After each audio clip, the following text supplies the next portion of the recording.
ആഞ്ജനേയ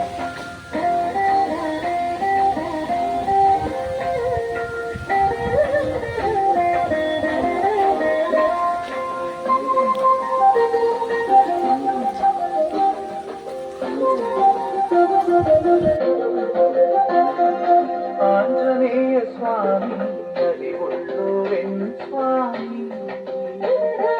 പയ്യാവിൽ വാഴും സ്വാമി കൊയ്യാതെ മായ്ച്ചിടരികിൽ ഓടിയെത്തും തീരാത്ത വ്യാധികളും മൊഴിയാത്തോരാധികളും മന്ത്രശക്തിയാലെ മന്ത്രശക്തിയാലെ ആഞ്ജനേയ സ്വാമി കരികൊള്ളൂരൻ സ്വാമി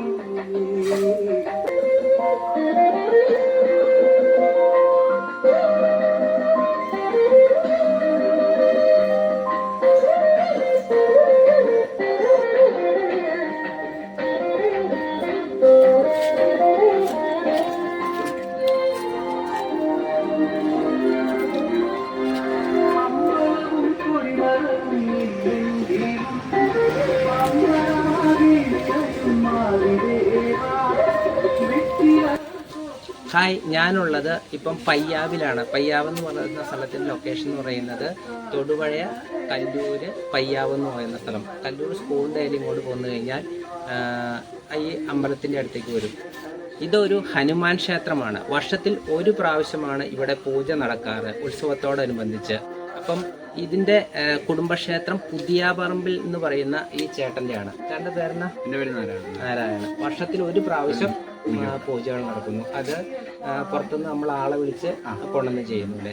അപ്പം ഈ ക്ഷേത്രം ഇങ്ങനെ തുടങ്ങിയിട്ട് എത്ര കാലമായി ഓർമ്മയാണ്? ഇത് തുടങ്ങിയിട്ട് ഒരു 80 വർഷങ്ങളായി. 80 വർഷമായിട്ടുണ്ടല്ലോ. അന്ന് പുതിയാപറമ്പിൽ കുടുംബം ഇവിടെ ഞങ്ങൾക്ക് വീതം കിട്ടിയനുസരിച്ച് ഇവിടെ വീട് വയ്ക്കാൻ നേരത്ത് പ്രശ്നം വെച്ചപ്പോൾ ഇതിലൊരു തേര് പോകുന്നുണ്ട്. അത് മാറ്റാൻ വേണ്ടി ഒരു തിരുമേനിയെ കൊണ്ട് പ്രശ്നം വെച്ചപ്പോഴാണ് അറിയുന്നത് ഇവിടെ ഒരു വനമായി കിടന്ന സ്ഥലത്ത് ഒരു മുനീശ്വരൻ ഇവിടെ ഹനുമാനെ പറ്റിക്കൊണ്ടിരുന്നു. അപ്പോൾ അങ്ങനെ പ്രശ്നത്തിൽ തെളിഞ്ഞതിൻ്റെ പേരിലാണ് അവിടെ ഒരു ഹനുമാൻ ക്ഷേത്രം നിന്ന് ആ മുനീശ്വരൻ തീരുമാനിച്ചു. അങ്ങനെയാണ് ഇവിടെ ഒരു ഹനുമാന്റെ പ്രതിഷ്ഠ വന്നത്. അതിനുശേഷമാണ് ഞങ്ങൾ വീട് വെച്ചത്. അപ്പം കാലത്തും വൈകുന്നേരം വിളക്ക് വയ്ക്കുന്നുണ്ട്. പിന്നെ ആവശ്യമുള്ളവർ ഫ്രൂട്ട്സ് ഒക്കെ ഫലങ്ങളൊക്കെ കൊണ്ടൊന്ന് വെക്കുന്നുണ്ട്. ചുറ്റുപാടുമുള്ള ആളുകൾ തൊഴാൻ പറ്റും.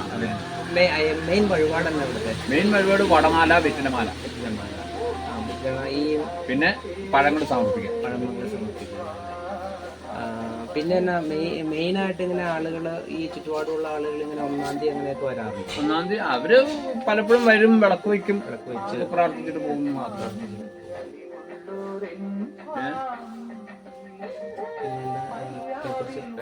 പ്രത്യേകിച്ച് പറയാന്ന് പറഞ്ഞാൽ നേരത്തെ ഉത്സവം നടത്തിക്കൊണ്ടിരുന്നു. കുറെ കാലം വെറുതെ കിടന്നു, വീണ്ടും തുടങ്ങിയതാണ്. ഇപ്പൊ ഉത്സവം നടത്തി തുടങ്ങിയിട്ട് ഒരു 10-12 വർഷമായി. അത് എല്ലാം ഉണ്ട്. കല്ലൂർക്കാടുള്ള തിരുമേനിമാരെ അവര് പരമ്പരാഗതമായിട്ട് ചെയ്യുന്നു. അവര് അന്ന് മുതലും ആ തിരുമേനിമാര. അതായത് ക്ഷേത്രം തുടങ്ങിയപ്പോൾ വേറെ ആളായിരുന്നു. ഇത് രണ്ടാമത് ഞങ്ങൾ വീണ്ടും തുടർന്നപ്പോൾ കല്ലൂർക്കാടുള്ള തിരുമേനി. വൈകുന്നേരം ഞാനോ, രാവിലെ ഉല്ലാസം. എല്ലാ വർഷവും ഈ ഏപ്രിൽ 2-ാം തീയതി ഏപ്രിൽ 2-ാം തീയതി ആയവരില്ല. അതായത് ഹനുമാൻ ജയന്തി ഉത്സവം. ഹനുമാൻ ജയന്തിക്കാണ്.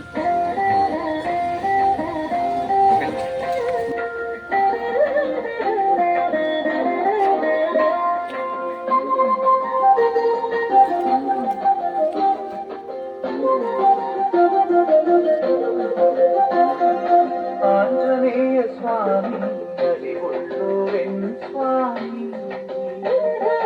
പയ്യാവിൽ വാഴും സ്വാമി കൊയ്യാതെ മായ്ച്ചിടരികിൽ ഓടിയെത്തും തീരാത്ത വ്യാധികളും മൊഴിയാത്തോരാധികളും മന്ത്രശക്തിയാലെ മന്ത്രശക്തിയാലെ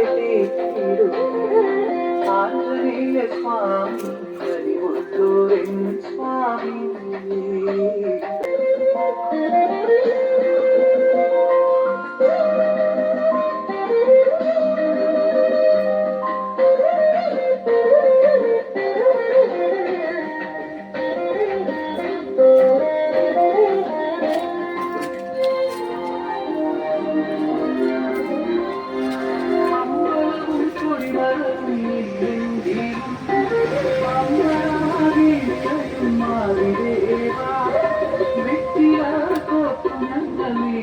ചെയ്യാം മറ്റിരാത്ത ജീവിത പ്രാർത്ഥനകൾ വരമായി നൽകുമോ ദേവാ അവിടുത്തെ സ്നേഹകലശതീർത്ഥം വരമായി നൽകുമോ ദേവാ അവിടുത്തെ സ്നേഹകലശതീർത്ഥം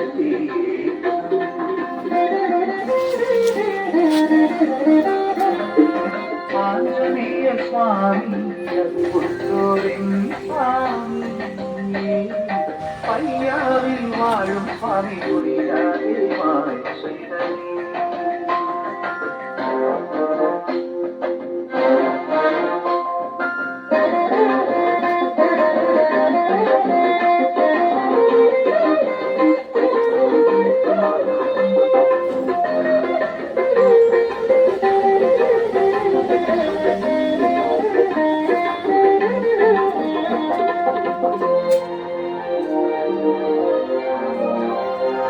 ചന്ദനവും കുങ്കുമവും തൊട്ടുവരും ഓം ഹം ഹനുമന്തായ ആഞ്ജനേയായ നമ. ഇപ്പം ഞാനുള്ളത് പയ്യാവ് എന്ന് പറയുന്ന സ്ഥലത്ത്, അതായത് തൊടുപുഴയിലെ കല്ലൂർ പയ്യാവ് എന്ന് പറയുന്ന സ്ഥലത്താണ്. ഇത് ഇപ്പം നമ്മൾ സംസാരിച്ച ആ ചേട്ടൻ്റെ കുടുംബക്ഷേത്രമാണ്. വർഷത്തിൽ ഒരു പ്രാവശ്യം ഹനുമാൻ ജയന്തിയോടനുബന്ധിച്ചിട്ടാണ് ഇവിടെ പൂജകൾ നടക്കുന്നത്. ഇല്ലെങ്കിൽ 2 പ്രാവശ്യം കാലത്തും വൈകിട്ടും ഇവിടെ വിളക്ക് വെച്ച് ഇവർ പ്രാർത്ഥിക്കാറുണ്ട്. ഇവിടുത്തെ മെയിൻ വഴിപാടെന്ന് പറയുന്നത് വടമാലയും വെറ്റിലമാലയുമാണ്. അതായത് ഹനുമാൻ സ്വാമിക്ക് ഏറ്റവും പ്രിയപ്പെട്ട വഴിപാടെന്നുകൾ 2 ആണ് ഈ വടമാലയും വെറ്റിലമാലയും. അപ്പോൾ ഇവിടെ നിന്ന് ഏകദേശം ഒരു 100 മീറ്റർ ഫ്രണ്ടിലോട്ട് പോവുകയാണെങ്കിൽ കാളിയാർ പുഴയുടെ തീരത്താണ് ഈ ഹനുമാൻ സ്വാമി ക്ഷേത്രം ഇരിക്കുന്നത്. അപ്പം ഹനുമാൻ ജയന്തിയോടനുബന്ധിച്ച് ഈ വർഷം ഇവിടെ പൂജകൾ നടക്കുന്നത് ഏപ്രിൽ 2-ാം തീയതിയാണ്. അതായത് ഹനുമാൻ എന്ന് പറയുന്നത് നമുക്കെല്ലാവർക്കും അറിയാം. ഹനുമാൻ സ്വാമി എന്ന് പറയുന്നത് ചിരഞ്ജീവിയാണ്. അതായത് ഈ നൂറ്റാണ്ടിലും നമ്മുടെ ഇടയിൽ ജീവിക്കുന്നു എന്നതാണ് വിശ്വാസം. അത് കാരണം ഇവിടെ ഈ ഉത്സവത്തിൽ എല്ലാവരെയും ക്ഷണിച്ചുകൊണ്ട് ഞങ്ങൾ പ്രതീക്ഷിക്കുകയാണ്, ക്ഷണിക്കുകയാണ്. എല്ലാവരും പങ്കെടുക്കണമെന്ന് അഭ്യർത്ഥിക്കുകയാണ്.